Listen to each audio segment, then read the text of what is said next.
Welcome to Redtastic. Story 1. I, 25 female, was planning the summer wedding of my dreams. It has been something I have had planned out since I was a teen, neatly into a planner binder I made myself. When I found my soulmate, I already knew exactly how I wanted my wedding, and luckily my fiancé approved of the perfectionist in me and let me handle it the way I wanted to. One thing everyone, and I mean everyone, knows about me is that I hate surprises. Not knowing what awaits gives me intense anxiety, and so I have always been about planning even my birthday parties. One exception I made was on my wedding day when two so-called best friends, Mary and Liz, begged me to let them decorate my car for my husband and I's departure. After 1,000 promises made by them, I let them have this little bit of excitement as long as they didn't do anything crazy or keep mentioning the surprise around me. After all, I only expected some empty tin cans and some removable "Just Married" stickers. Now looking back at the situation, these two best friends and bridesmaids were never real friends and constantly bullied me about my physique and my facial features, more specifically my nose. They would team up and indirectly shame me in front of people at school, but would laugh it off or buy me lunch to make it up for it. It was my fault for giving them so much control on my wedding day. The two of them considered the car as a once-in-a-lifetime opportunity to prank me, the person who hates pranks with all her heart, on her wedding day. The wedding ceremony and reception went by as perfectly as can be, luckily with no mishaps. It was finally time for my husband and I to leave when I looked over and saw Mary and Liz snickering and giggling. I immediately remembered they were in charge of the car decor, as I had completely erased it from my mind to avoid anxiety. Instead, now at the time to leave, the anxiety was back tenfold, and I immediately felt sick. We walked up to the car and I saw the tins and the stickers, just as I had thought, and had thought I could relax. My husband and I waved our goodbyes and let the windows down, but almost 15 minutes into the drive, I decided to blast the AC. Just as I had turned the AC on full, a gust of colorful glitters blew out of the AC vents right into my husband's and I's faces, and in our eyes and mouths. It seemed to have no end and just kept coming. My husband lost control of the car as he couldn't see anymore, and we swerved into a pole. Luckily, we weren't hurt too badly, but our new car was completely destroyed. My head immediately started to spin and I felt a panic attack coming. Once I was able to get the glitter out of my eyes and nose, I called Mary and she picked up, laughing with Liz in the background. They started saying, "How does it feel to finally get pranked? You thought you could get away with no surprises? I hope you loved the surprise we had for you. Think of it as a fun little wedding gift from the both of us." Which made me even more furious than I already was.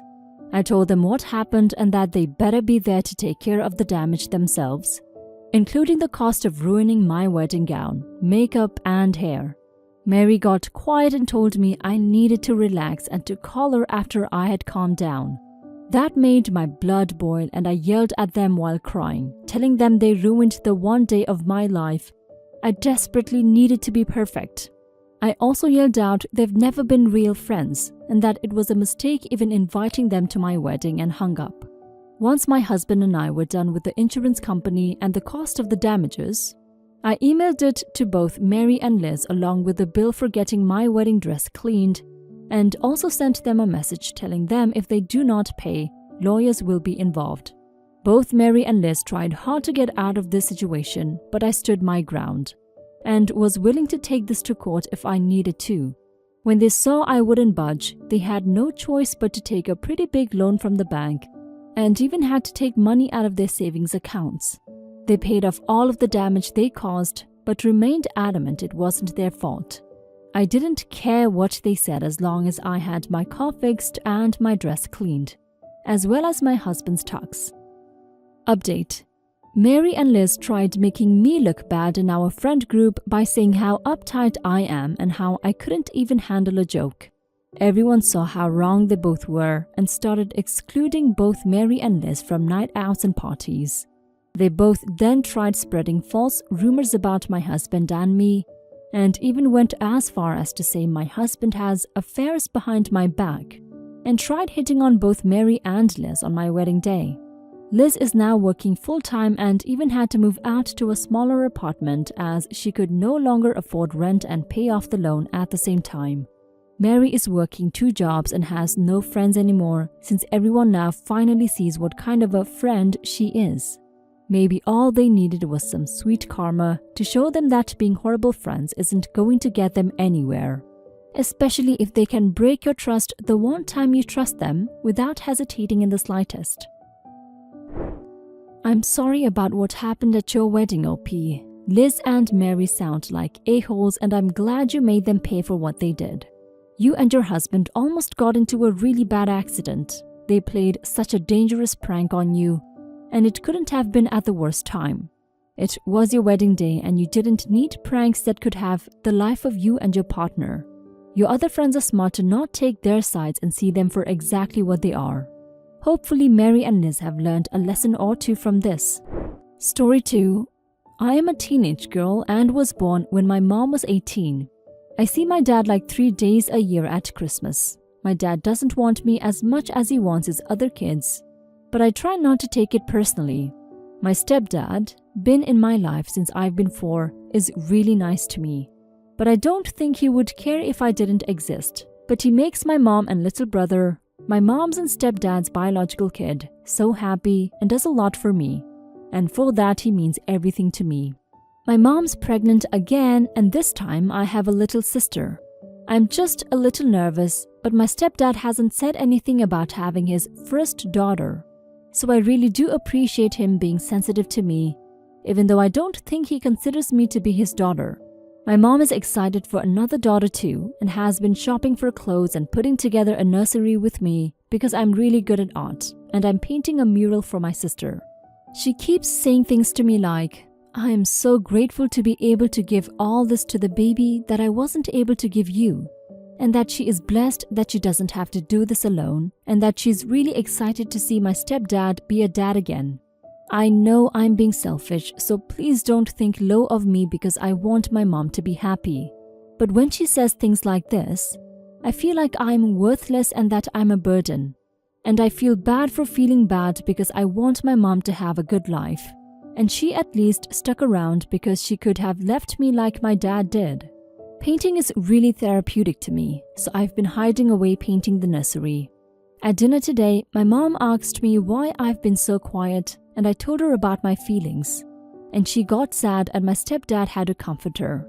I told her that I love her and was so grateful that she is my mom and for all that she's done for me. But she was still upset. I feel like an a-hole because I knew she would get sad when I told her my feelings, but told her anyway. I think that hurting someone's feelings on purpose is the worst thing you can do. But I know it's important to be honest, so I'm really conflicted. Can you guys tell me, and if I'm being one, I will make my mom and stepdad breakfast in bed to make it up to them, and finish the nursery at night to surprise them. Update. I went to talk to my mom but she was sleeping. My stepdad asked to talk to me. He said he never wanted to put this on me but it was the time. He told me that he loved me and that I'm his daughter, no questions asked. He said he didn't want to talk to me about being my dad because he didn't want to bring up bad feelings for me about my real dad. He wants to adopt me but didn't want to pressure me, and if he did, my biological dad would have to sign away his rights. He was worried that my biological dad would, number 1, not put up a fight and that it would hurt me, or number 2, fight but still not want to see me more and hurt me, so he was avoiding the topic. I said I want him to be my real dad and that I want his last name. He said we will see what we can do, and if it doesn't work, we can try and hyphenate, and I can still use his last name as mine on my jerseys and stuff for soccer, and that as soon as I turned 18, we would change it. He told me he would take care of me forever and that he is proud of me and that I have never been or never will be a burden. He said I don't need to be nice all the time, and if I am an evil teenage girl, he would still love me as much as he does now.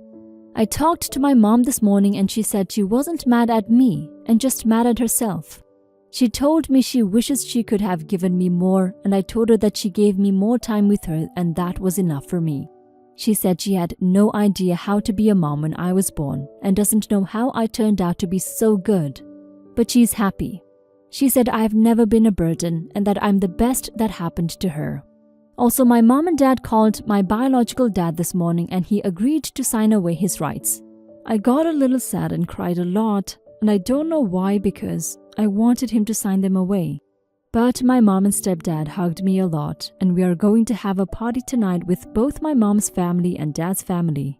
My dad's family, especially my grandma and grandpa, are really excited that I'm finally going to have their last name, and grandma has sent me pictures of gold necklaces she wants to have made for me with my new last name. I'm so glad you talked to them. I think your dad is right. It sounds like you've been under the impression that you have to be good to deserve love. You don't. And don't worry so much about hurting anyone's feelings. You are entitled to your own feelings. I understand that you, in spite of it all, was a little bit sad when your biological dad said yes. Maybe it makes you feel like he doesn't love you enough since he didn't fight against it. But you know, he might just feel that it's better for you to have a real part of the family you live in every day. He will still be your dad, and I hope you can build a good relationship over the years to come. Good luck. Story 3. A little backstory. My parents divorced when I was 11. I'm now 26 years old. I have had little contact with my dad due to his wife feeling threatened by my sister and I. We make friendly conversations on the phone every 2 months or so. I have tried to include him in my life, offering to go out to dinner and meet halfway. He lives 10 miles from me. He just doesn't follow through, and as the years go by, I stopped trying so hard. This past year was the first year I stopped initiating phone calls and plans for dinner. He does, however, show up to graduations, funerals, etc. I am fortunate enough to have a mother that went above and beyond my entire upbringing. My dad recently told me and my sister that he will not be attending the wedding if his wife cannot come. I feel conflicted about inviting her. She does not address me ever and pretends that I do not exist because of a fight we had when I was 12 years old. At the time, I was sad that my parents divorced and mad at her because she was the other woman, the reason for the divorce. I have since apologized for my behaviors that happened when I was younger. My dad says that she wants another apology from me. I think this is ridiculous at this point. I apologized 5 years ago in an email that was disregarded by her. I have many regrets over this, believe me. The reason for doing that was my dad owed me money for school, and he said he would pay me the remainder if I apologized. I know how crazy this sounds, and at the time I needed the money, so I just wrote a quick mail. We recently went to my grandmother's funeral, my dad's mom, and she jointly ignored my sister and I the entire time. We did not get to sit with the family because she wanted her daughter sitting there instead. Even writing this, I realized how insane this sounds. I think I have my answer just from writing this out, but maybe I am being selfish. I am completely heartbroken that my dad is giving me a choice like this. Am I the a-hole for stopping to try to have a relationship with him and his wife and not inviting her to the wedding? I want nothing more than to include him in my life regularly and have him walk me down the aisle. I have always had a large hole in my life where he should be. At this point, I feel like it is just not worth the pain. I feel bad for my future husband that he has to watch this, and bad for my future children that they won't have a grandfather from my side of the family. Now for some comments. You're not being selfish. You're being the adult here and they are not. They're both a-holes and I'm sorry your father has made this choice. Of course you're heartbroken, but you can't force someone, even a parent, to treat you the way you deserve. It hurts, but you deserve to be loved and happy, and it's his loss. Have a beautiful wedding. Not the a-hole. I find it interesting that you are always expected to placate the wife when she totally ignores you and your sister. Explain to dad that you love him, but she hasn't earned a place at your wedding since she acts as if you're invisible and goes out of her way to make you feel unimportant to his family. Tell him that if he doesn't come, then you will have to cut all contacts with him because you can't take the pain of being ignored anymore. You are tired of having a one-sided relationship with him. Hopefully you have someone else walk you down the aisle. Not the a-hole. Wait. She was the other woman and is holding a grudge for something you said to her at 12 years old? Wow, she is a piece of work, and most people in society would call her a lot worse. So no, you do not need to apologize again to her, especially since she views you and your sister as competition. I think you have to unfortunately accept your father has made his choice, stand your ground and tell him if she can't be civil, and stop acting like a child, then no, she can't come. Know that this says so much more about your dad than you and your sister, that he would choose the other woman over both of you.